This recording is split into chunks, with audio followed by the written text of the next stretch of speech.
Welcome to Gold Silver Pros. Hey everybody, it's Rob Kientz of 𝑔oldsilverpros.com, joining you today with a familiar guest. You've seen him on the program several times, usually talking about the crypto space, gold and silver, research coin, some of the other developments he's had as an inventor.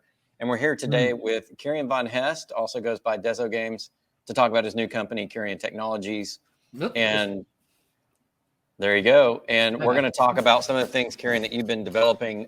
We're chatting, before we started the recording about what's going on in the financial landscape. I talk about all the time. And the fact that we get to really high gold and silver prices, it may not mean good things for people in general because we've had a big crash or a big reset. And overall quality of life for the average person around the world is not going to be terribly great. That'd be an indication we've had, a big crash. And so what is the solution to that? And really the solution to it is, one, to get rid of all the financial hegemony that we've had, but two, to find new sources or resources. And so you think maybe your invention, your ideas can help us get to that point. So why don't you kind of introduce what Kirian Technology is and tell us a little about the project that you've got going on right now. So what Kirian Technologies is I'm going to start I've already started together with Thomas Fontaine, who is my business partner, a invention company. We're basically going to make real world inventions, solid things that take place in the real world and non-digital space. Because, aside from the fact that I can just do it, the economy is going to need it. Because the position that we find ourselves in is that the economy has been completely hollowed out and we have a lot of paper wealth left. We can't let housing prices collapse, for instance, because even though that would mean more people could afford a house, it also would mean that too many people become poor, GDP suffers, and then the debt to GDP becomes too much. We've simply run up too much debt, spending it on consumption instead of production, and now we have to somehow, magically, produce a massive amount of value with, honestly, not that much money left. And it's having all sorts of effects, like the deficit now is blowing out. Tax receipts are declining while interest on national debt is expanding. That's a fundamental driver for hyperinflation. Everybody is convinced that debt is not going to be paid back. So it's not going to be paid back. The deficit will just increase and increase and increase until they get nervous. Then they start cutting social benefits. That'll make the deficit decrease a bit, but also political upheaval and riots because people will lose their benefits. So thus, it will be increased again. More money will be printed. And that's how the spiral goes completely out of control. Might take another decade or something, but where that ends up, it's not good. Like, everyone will suffer.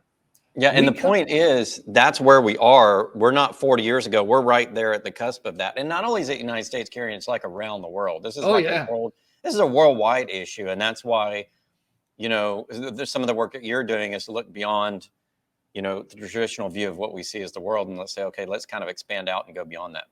Well, let me be clear here. The reason why I focus on the U.S. is because the U.S. is a very simple fundamental driver for hyperinflation. That is the interest on the giant amount of debt they've run up. I don't talk about Europe as much because the euro is just dead. Europe's problems are a lot less if they can devalue individual national currencies, which we've done in the past. So basically, the euro is what's killing us. The euro will die at some point. People realize it. If it takes political upheaval to get there, that's exactly what's going to happen, but we'll get there. And then there's China with its debt problem, but it's more looking like China might have a deflationary collapse rather than a hyperinflationary collapse, where the numbers just vanish, money goes away, and so does everybody's wealth. So, if you got 75% of your wealth in housing, and housing goes down an order of magnitude, you lose an order of magnitude of wealth, at least 75% of that. And it's as simple as that. So I don't know where each individual country is going to end up. Well, Japan's going to hyperinflate. It's 1.5 quadrillion worth of debt in yen. They're a step beyond the US, so I expect them to go first, or at least before the US does at this point. But it's anybody's game. Hell, I thought the US was going to have more troubles before Europe, and then a war got started, and now it's flipped. I thought Canada was going to go first with its currency because it has no gold in central bank. But because of the war in Ukraine, Canada's oil output has become massively more important, and that's kind of supporting the currency. So just before we started recording, there's been a military coup in Gabon, a small country in Central Africa, close to Niger, which you've heard more about recently. And the president has been arrested, and they deny, all previous connections to France and all that. The same playbook. Probably Russia's involved again. Things aren't looking good. That's basically, that's basically it. So, what is to be done? Well, we're either just going to collapse and there's nothing to be done, or my technology can help us produce enough value at a low enough cost to grow ourselves out of the hole. Because the debt from the US, even though it's really high, it's not as high as it's ever been percentage-wise debt to GDP, because World War II was higher, and you got out of that mess. Well, how did the US get out of that mess? Well, it's two reasons. One, Europe was completely bombed out, had no industry left whatsoever. It needed to rebuild, and it also didn't have the money to do it. So the United States loaned Europe the money to buy its own products, which they did, and that supported US manufacturing. And paying back those loans with the value that those products produced gave US basically access to all the world's gold. And that became so much that Bretton Woods was established. And that's when the dollar became the global reserve currency, because the United States had everyone's gold being paid back from the loans it gave them to buy their stuff to rebuild their countries with. So that's basically it. All the question that's left then is how? How do you create such a massive amount of value with almost no lending capability whatsoever? Well, I think my engine can do it. Not because it's useful on Earth, but because it unlocks the resources of space for us, or at least brings the cost of space mining down by a few orders of magnitude, and more the further out you go. And people will consider that valuable. Maybe not today, because a lot of people have the mindset of, oh, why do we need something in space when we have so much trouble here on Earth? That's because it's a difficult problem to solve. We're going to need space mining in the future. We are consuming a massive amount of resources per day as a planet with 8 billion humans. If you just look up the chart of how much gold was mined per year, and that is now at like 3,000 tons per year. With the Industrial Revolution, and especially with oil, such, you see a line go like this. It's parabolic. All that is not just being mined, but it's also being consumed. Well, maybe gold isn't, but aluminium is, iron ore is, copper ore is, stuff we use for building materials, all of it's consumed. And recycling isn't that good yet. Grades are going down across the board. And maybe we are not in trouble yet. Our children might be, our grandchildren will be, and our grandchildren definitely will be. So it's up to us to undertake action, and that is what my engine does. While it doesn't allow us to get into space cheaper, we will have to rely on chemical rockets for quite a while. But luckily, we also still have the oil to do that. We can refine into the chemical fuels and launch things in space. But once my engine has reached space, it is capable of generating its fuel that it needs in space itself, because it only consumes electricity to provide linear movement, and we can generate that using a solar panel. Or maybe with a nuclear reactor on a Mars colony or a lunar colony or something like that. So you would put recharging stations in space. Now, batteries, you still have mass, of course. The more mass you want to move, the more electricity is going to cost. Nothing's for free. But at least we can now move stuff with electricity in space. And that is the true cost of space mining. The fact that if you want to get resources right now from the asteroid belt, you have to launch everything in the same rocket, all the fuel you're going to use all the way there and all the way back. Mm-hmm. Has to be in the same rocket, or you need to launch 2, 3, 4. But the problem is, because launching from a gravity well costs so much energy, you burn 90% of the fuel you launch with. So if you want to have the same rocket in space full of fuel that you're launching from Earth, you need to launch at least 10 rockets to refuel the damn thing. Yeah, and you need, and to your point, if you have a more replenishable supply, it's kind of like this is a very crude analogy, probably not a great one, but having an electric vehicle and having charging stations along the way, which you can replenish, and those charging stations have their fuel supply, is better than you want to drive across the United States, but you got to fill your tank, but you can only get 350 miles. Oh, it's much bigger than that. Imagine if you could pack a miniature oil refinery in the trunk of your car at zero pollution or CO2 emission, and you would just pick up a barrel of crude, carry it in your trunk, and you would still burn gasoline because it's refined for you as you go. And instead of crude, you use solar rays. So, it's genuinely the same as an electric car on Earth. Only the problem is on Earth, there's so much gravity that creates so much friction that you need more energy than you genuinely can have or get from a solar panel of, typical car roof size. So that's why you don't have cars with solar panels all over the roofs. The amount of energy it generates is just not that much compared to the amount of friction you get from gravity. But in space, there's no friction. There's no gravity. I mean, there is gravity, but what an orbit is you've got a mass that's exerting gravity on a satellite, and the satellite has enough forward speed to not fall into the planet, but miss it. And then it misses it, it misses it, it misses it. It just continually misses the planet because it has enough forward speed to not hit the planet while it's falling towards it. So where the ISS is, the International Space Station, is about 400 kilometers in height. There's still 90% of Earth's surface gravity there. But because everything is moving relative to each other at the same speed, every occupant inside of the container feels like there is no gravity. There very much is, but everything is falling forward at the same speed. And that is what creates zero gravity. Now, not to get too much into, technical difficulties about relativity here. I do know them because my engine functions with them. But it all turns out that it's fairly cheap to create movement in space. It's not going to cost that much power. I can't really say more at this point. I mean, to any company that is interested and can afford the licensing costs, is a legitimate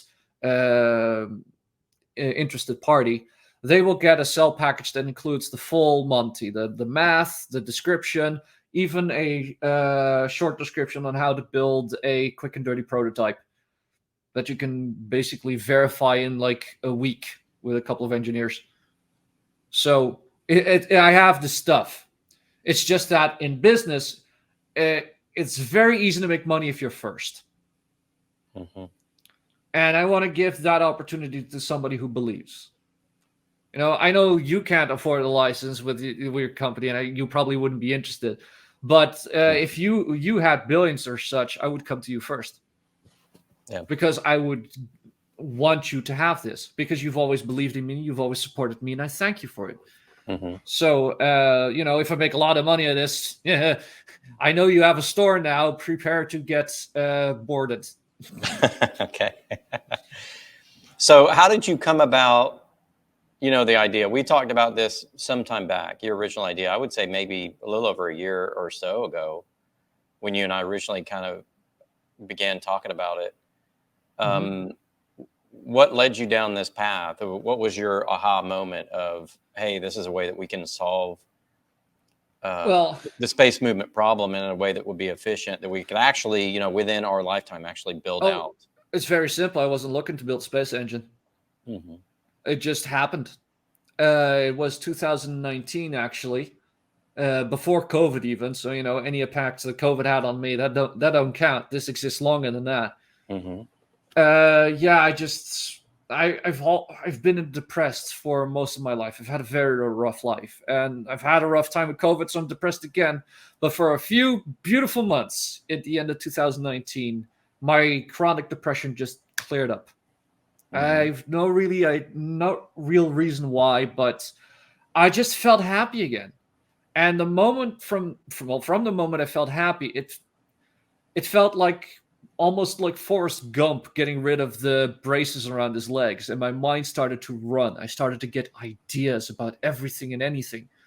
The first idea I had was a double axle drive shaft, in effect. I didn't know it at the time. Toyota had already invented that for their Toyota Prius, because it has two engines, so they need to drive it somehow, and they've got a drive shaft within a drive shaft. But I found that out later, and I was encouraged, because it was like, okay, so the very first good idea I have comes from circa 2000. That means I'm not having ideas that they were already having like 2000 years ago. I'm up to date. And from that point onwards, I just kept going. Anybody who wants to have brilliant ideas, just start writing them down, because you start with mediocre ideas that are better than your bad ideas. But if you keep having mediocre ones and writing them down, eventually you're going to get a good one. And then you just start writing down the good ideas. You keep doing that, eventually you're going to have a great one. I had a great idea. And that was simply because one day I was looking at memes. Literally on 9gag, looking at memes, and I saw a particular physics effect come by that I'd already seen come by a couple of times. And this is like magic. And I was like, that's cool. But this time, because my mind was in the inventing state, I was like, how can I use this? So I analyzed what I saw. I analyzed what happened. And I basically asked my mind, okay, what possible situation could I use this in? And, then I realized the principles behind the force redirection electric engine fairly quickly. And then it was like, no, this can't work. Somebody must have already thought of this. It's so simple. But after that, my rough life kicked in. The cynic in me said, no. An entire planet of people might have already had this idea, but absolutely no one took the effort to work through every single one of the problems. And I'm going to sit here and do just that.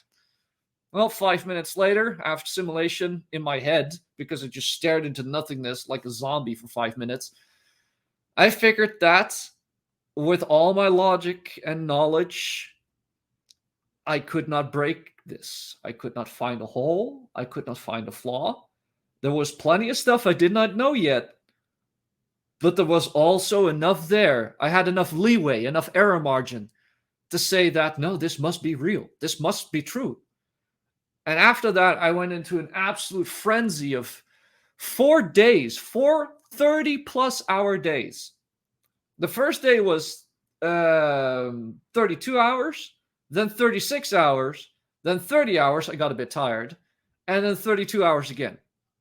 I lost a week of my life simply because I slept half as much. So by the next Tuesday, I thought it was a Tuesday earlier than it actually was, because my sleeping schedule was so screwed up. But I just had to build it. I just had to get it out of my mind. I built a proof of concept that's now still below my bed, and that I showed to Tomas when I made the thread on Twitter in November of 2021. And he went on into business with me on the basis of it. And yeah, one thing led to another from that point onwards. But that was the origin. I just saw something, analyzed it like the experimental method. You know, you design an experiment, you run it, you observe the outcome, and you analyze it, and you build a theory off of that. I then spent years doubting myself. And of course, you know, the pandemic and getting long COVID in February of 2020, that's significantly slowed me down in my attempts to find someone or build a network to find someone. So I turned to financial exploits to try and increase my social network by just predicting things that were impossible to predict and then coming true. I had decent success, you know, I had a few successes, and then compared to how freaking large those predictions were, I did pretty well. That allowed me to attract the attention of Tomas, and well, now I'm here. But that's how I came here. That's how it is. I've been working on this project now for 4 years, and despite everything else I did, despite all the other ideas I had and wrote down, this is the best one. It's the most mature one. It's worth the most, and it will do the most for humanity. And I can't break it no matter what I do. Yeah, and just to recap some of the financial ideas you had, you wrote books around sometime back a year or two ago around research coin and putting real value behind the cryptocurrency, other than the fact that the cryptocurrency was rare. I think you argued along with a lot of people, the traditional cryptos like a Bitcoin or Ethereum in and of themselves don't have a tremendous amount of, they have utility in terms of blockchain, but they don't have a tremendous amount of value within them, other than we're solving random math problems. Yeah. But those math problems didn't lead to a betterment of society. In other words, it wasn't that we're solving, problems with the theory of relativity, or we're building a better water processing plant, or doing anything like that. If you want to have a sound bite there, it's very simple. We've monetized Sisyphus, the ancient Greek god who was punished to roll a boulder up a hill, and every time he reached the top, it would slip from his hands and roll back down. Oh, that's what Bitcoin does. Is this the password? No. Is this the password? No. Is this the password? No. And spending a lot of energy doing it. So there's a net probably, if we look at it, there's a net loss of energy creating Bitcoin. Now, if Bitcoin were to become an alternative currency and actually help us transact value, you could say that the value of the blockchain and the coin could outweigh the energy spent, but it hasn't done that yet. Will it ever do that? We don't know. It's right now. It's the unanswerable it's impossible. Question.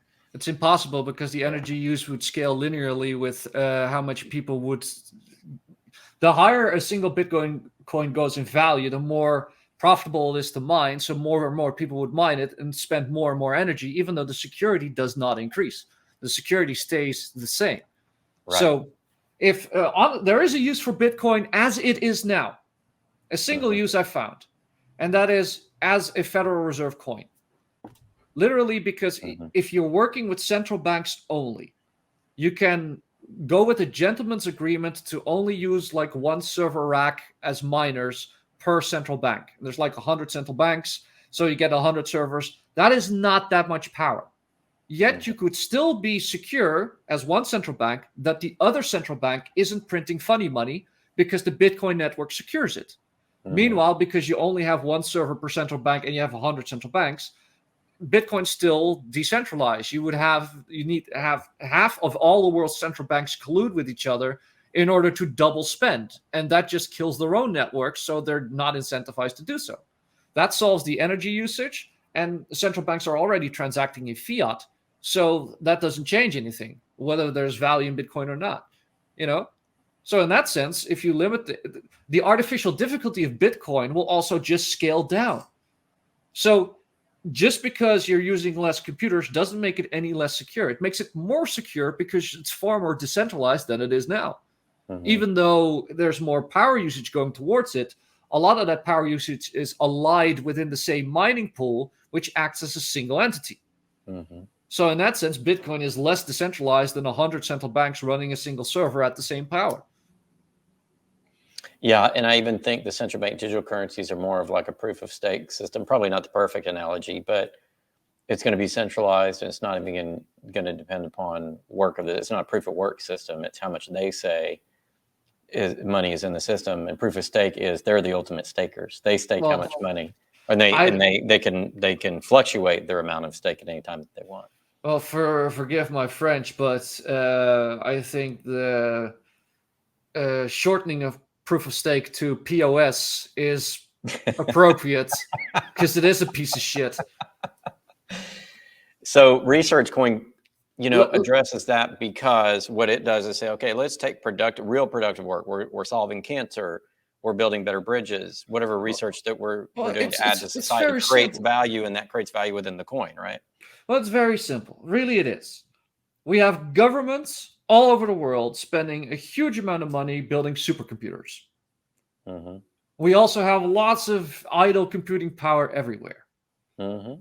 There's clearly already a demand for large computational networks, and those supercomputers are so large, have so many processors, you can't really say it's a single processor or a single unit. You can add racks to it, you can remove racks to it. It doesn't really matter anymore whether those processors are all in the same location or spread out across the planet, as far as software is concerned. I mean, location-wise, it still matters because it's simply a shorter travel time for electrical signals, so you can speed the whole thing up. But collectively, the planet is so big and there's so many computers everywhere that tying them all together in a research network just provides vastly more power.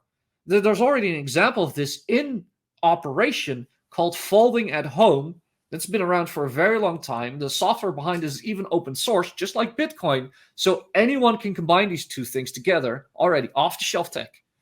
And what folding at home does is it simulates folding proteins, because we know what the outcome does, but we don't know how to get there, and proteins aren't active until they folded in your body. Not to bore everybody with technical details, but what folding at home basically does is basically the same as Bitcoin. It folds the proteins in a certain way, checks the outcome, isn't right, does it again. And it just brute forces the folding of proteins until it gets the right outcome, and then the job is done. Mm-hmm. That sounds a lot like Bitcoin. Why can't just slam these two together? But you get a better output with the folding at home, and that's the point of research coins, to use the memory or the computing power and the collective memory that we have to generate a positive result for society, and that's where the value comes from. Well, essentially, with folding at home, once we get a positive result, we know how a protein folds. We know how a protein interacts. Right. Since these things happen inside of our body, we learn how our body works, and that provides better knowledge for medicinal purposes. Right. We can develop better medicines once we know how the proteins in our body works.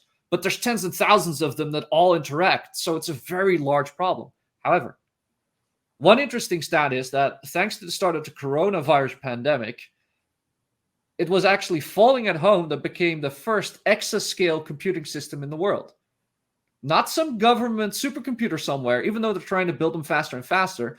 Folding at home, all those connected computers together did a amount of calculations. I don't even know how many it is, like a billion trillion or a trillion. Mm-hmm. It starts getting really high. And better than every supercomputer on the planet by a large margin. Let's put it that way. And all of that is donated. Okay, that is donated computing power. None of that is monetized. The moment we monetize something like that, or it's possible to monetize that, which is something blockchain solves. It's actually independently verifiable transactions by math. That is the problem that blockchain solves. So combining that with folding at home is not, I wouldn't even call it genius. It's just logical. But it has to be done via certain rules, certain guide rails, if you will, to make the whole system work. You can't just willy-nilly smash the whole things together.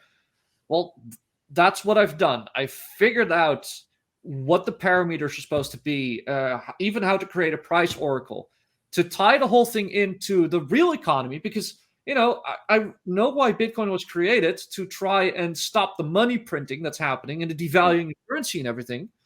Well, if you think about inflation and deflation, you need both. Because if you have an economy that exists of 10 people and $10, and one person dies or one person gets born, suddenly you have $10 for 9 people or $10 for 11 people. So everything that was worth $1 now starts fluctuating in price. And that's not good, because you can't plan ahead. You can't say, well, I'm going to buy a bread in the store for $1 in a week, because you have no idea what the price is going to be in a week. But if you have, when 9 people, you remove $1, you have $9, 9 people, you have $1 bread again. One person gets born, 11 people, $11, you print $1, bread is $1 again. Mm-hmm. That's why the mandate of the Fed is maintain stable prices, because it allows you to plan toward the future. They're horrible at it. Don't get me even started. But it is their mandate, and it is for this reason. They don't even understand their own fucking mandate, but it is. This is why. Well, their mandates become very political. It's been politicized now. You know, I don't want to get into the political process, but anyway, I think your research in the way that it relates to research coin is when the economy tops, businesses are going to cut their experimental researches first. The biggest bets, the highest risk, can't afford them anymore. Income just isn't justified anymore, so they're going to cut back. If research coin is the cheapest way to research something, and therefore the most likely way to spend money on research, then the demand for research coin will naturally go down as the economy tops. You can adjust the system for that. You just give it less payout for coin. And at the same point, when it bottoms, research will start picking up again because companies want to have a competitive advantage over other companies. And once you can't do that financially anymore by outproducing or more volume or more brand power, anything like that, and the economy bottoms because all the dead wood is gone, well, the person who innovates the most gets the best advantage and will rise the most towards the next top, So those people will start spending on research coin again when everybody stops spending less. So their spending equalizes, the other spending goes up, and then the demand for research coin goes up from neutral. At that point, you simply print more money to facilitate that demand, so it actually, has the liquidity to be properly developed. And that's how the monetary base fluctuates with the economy. The bigger the economy gets and the more demand there is for money, the bigger the monetary base. But when the economy slumps, the monetary base also goes down a little, which, hurts. But it's supposed to hurt.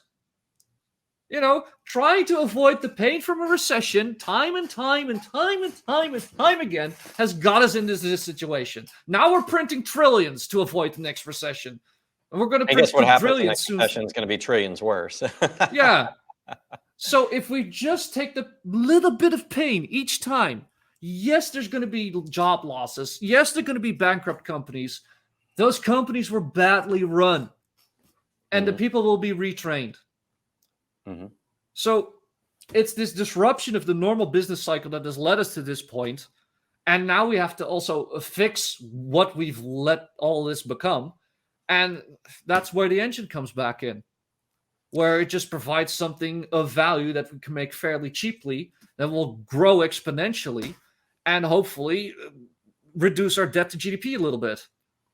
Yeah, I think one of the issues with things like Bitcoin or any of these types of advancements is there's so much work that goes into them. Capital flows in, people get entrenched and say it has to be this, but that doesn't necessarily become the solution to the problem. And right now, what I see in Bitcoin is it does have some value as a currency, sure, but it's not really, it in of itself cannot support like a public for the people currency. It's not enough. It's not. And so the development needs to come from ideas like this. Like your research coin is absolutely brilliant because it takes into account all these things. The problem is trying to find money for your research coin when everybody else is entrenched in Bitcoin. Even if you show them the data and the facts, people are like, no, I'm in Bitcoin. I got to get my money out of it. You've got the personal financial motivation. And that's been true throughout history. It's not just Bitcoin's no different than every other entrenched either monetary system or business system that's existed in history. And part of the role of economists is to facilitate knowledge around how we as a society kind of deal with that ebb and flow. The problem is even economics has become politicized. And why has it become politicized? Because politics is the act of distributing wealth. So it all ties to people's interest in technologies. But if you allow the business cycle to occur, those technologies which don't end up being the solutions need to fall away. And that's the value. There's value in that because once you realize what doesn't work, it's like Edison with the light bulb. You're closer to what will work. And that's part of the process. But along the way, people don't want to lose. Yeah. And so then it becomes politicized and we entrench these systems that don't work. And that's the beauty of your coin is it kind of does away with that problem. It's a very, I don't know if egalitarian is the right word, but the system itself rewards what is good and what is bad yeah, there will be losses along the way, but that's information in and of itself. That's development in and of itself, because we're not gonna try to develop the light bulb and hit it on the first time. I think it took No. him, was it 100,000 tries or whatever it was? It took them a lot until they hit tungsten as a filament. Yeah, But and then eventually he found it, and then look at the benefit to society. And the benefit to society was, now look at what we have. We have daylight at night, and we could do many things. And so the benefit's more than the losses along the way. That's the other part of it that people don't understand. You'll have losses along the way, but the benefit you get when you reach a true solution is much more than the losses that you have. So the return on investment is much higher to allow this process to occur, to allow the failures to occur. But what we have in our monetary and political systems is the losses get socialized, and what that does is it creates moral hazard. And so we're not wanting to move on from our failures. We end up incentivizing the failures. We're incentivizing systems based on failure, I guess is probably a better way to put it. Well, we are inefficiently allocating capital. That's what they say in economics. Because the people with bad ideas, just look at the damn submarine. You remember the submarine that imploded because the CEO ignored every single safety warning everyone was giving us because he thought he knew better, and it happened. And then the co-creator of the company suddenly says we should create floatable habitats in the atmosphere of Venus. Because of this failure, we shouldn't be afraid to dream big. Yeah. No, we should be afraid to dream big. God damn it, these kind of things need to be done properly, or people die. Right. Jesus Christ. He hasn't learned anything because he hasn't been bankrupted yet. Well, I think in this particular case, it will happen. But that's the same case with the banks buying mortgages. You know, they never really had to pay for the garbage mortgage they had on the balance sheets because they got bailed out. And now it's happened again. We've already got a couple of dead banks. And we have the BTFP program from the Fed is hitting new highs every week. 106 billion currently. And the reason it's hitting every new highs every week is because it's lending money to broke banks. It's charging interest over the money that it's lending to broke banks. How are the broke banks going to pay the interest? They're not. They're just going to post more collateral to the Fed to pay the interest the Fed is charging them. That's exactly what's happening. They're going back to borrow from that wholesale funding market to pay for their past mistakes, and eventually that blows up. Because you get to the point, it's just a math problem. You get to the point where you can't service existing debt with more borrowing because you're insolvent. It's a simple math problem. Bonds dropped more than 10% in 2022. Something that I'd been warning about before it happened, but did people listen? No. Well, now we get the problems where the bonds have just lost their value. It's just 10% off. And everyone, not just banks, but REITs too, have been looking at Annaly Capital Management. And even though they're hedged, that just, makes me ask, who has the hedges? Who's receiving 2% and paying 5% is going to have to do that for the next 4 to 5 to 10 years because rates are not going to go down. Those banks must get into problem at some point. Yeah. We're just shuffling the losses from one party to another, just as was happening before 2008. And it's going to end in disaster. Happening. Yeah. And the mortgage market was a microcosm of the economy. That's why it happened first. It was the first warning sign of what we were doing. We were trying to insure against losses, but the losses were greater than the insurance. The cost was greater. And eventually that scheme broke down. All the mortgage-backed securities and CDOs and all that garbage were created to facilitate risk. But the problem is the risk was too big. We couldn't absorb it. And they all just went boom, they collapsed. And it happened just in a matter of days and hours, really. And that's going to happen again. So at that point, Kirian, I think your idea around Research Coin probably is going to gain more momentum because people are going to start searching for answers. Sure, if Bitcoin dies first. Well, if you look at what happened in if you look at what happened in the pandemic, but also I think it's 2022 when the markets are selling off, Bitcoin wasn't the savior there. No, and so the markets, I know the market spoke humans. and said, Bitcoin, you're not the savior. So I think the markets already figure out Bitcoin's not the savior. Not that it couldn't be a currency, but it's not the savior for this system in and of itself. Well, maybe the markets have figured it out, but everybody who still owns Bitcoin or buys Bitcoin just saw Bitcoin spike again on the fact that Grayscale is most likely going to be a spot ETF now. People don't even, they don't even know or maybe they know, but they don't understand that Bitcoin is a closed fund like PSLV. That means that if Grayscale trades at the premium, they can change those shares into, selling shares, getting fiat, and buying Bitcoin with it. So Grayscale already adds buying pressure. They only need to run at a premium in order to give buying pressure, okay? That's right. They're running at a discount because nobody wants to buy Bitcoin. But because it's a closed fund, they cannot sell their Bitcoin. As a spot ETF, they can sell their Bitcoin to close the discount. Right.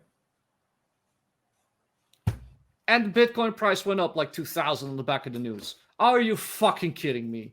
I get so tired of this market. If you're wondering why I'm going with the engine before the crypto system, even though technically speaking, the crypto system is more important for society right now, this would be why. Because humans have turned stupid because of all the liquidity in the system, and it needs to fall down first because nobody wants to listen.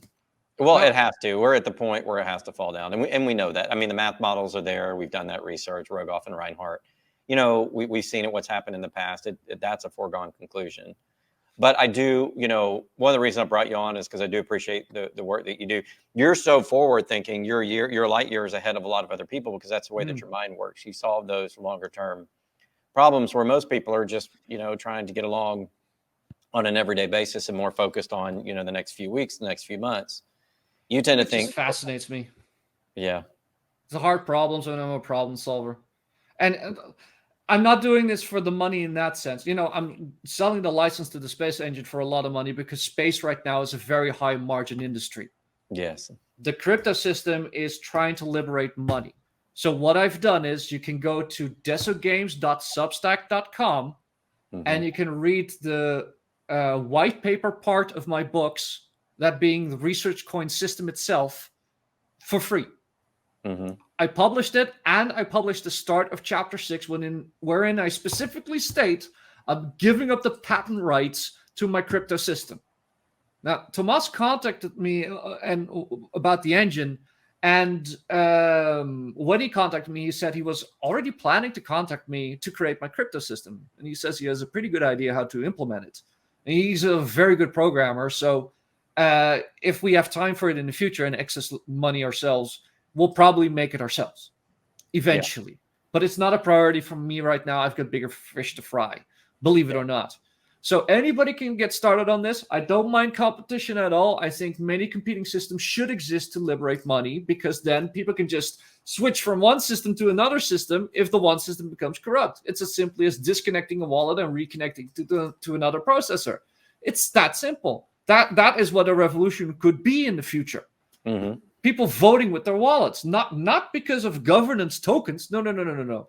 They're just disconnecting from, say, PayPal, and they're connecting to Apple as a centralized processor, which gives them more transaction fees, which makes them richer, which makes them more powerful because money is power, effectively. It's a completely democratized system because even governments would have to obey that level.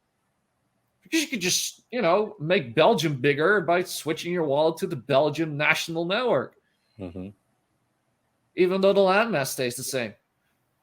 So let's go ahead and get this one wrapped up. We'll bring you back on as you get further into this. I think it's better to bring you on iteratively as you go down the road. Yes. What's your next step for Kirian Technologies? And if anybody out there is interested in working with you guys, how do they get a hold of you? So we have a website, KirianTechnologies.com. I'll just move to the site. So it's basically that, but plus com. Carion.tech also works. It's a bit simpler. You can read about the space engine there, completely, everything that we're willing to present right now. There's also a contact form there if any company is interested in actually getting a license. It's going to be expensive, multiple tens of millions, most likely. So, have the finances for it because you need much more money than that to start a factory and actually, start a business. So license-wise, it's not even that much. But it is there. We did the presentation on YouTube. So if you look for Kirian Technologies on YouTube, you will find a live stream, not a video, but the live stream we did about what, 2.5 hours was it? Where I went through the entire presentation, which is effectively the website. I talked about all the facets of the engine that I can currently talk about. And eventually we're going to do the full tech review anyway. That's going to be in like 6 months. But hey, companies that move now will still have a 6 months advantage above companies that move in 6 months that, don't trust it or don't think it can be done. I assure you it's done. All right. Well, thank you so much, Kirian, for coming back on. Appreciate you. And we'll have you back on again in the future. And I appreciate your undying support. Really, I do. Absolutely. Thanks so much. Until next time. All right. Hey, thanks for watching. We selected these videos just for you. Check them out. And remember, $4.99 a month keeps the lights on and the channel going. So join our Gold Silver Pro supporter membership. We appreciate your support. Keep stacking.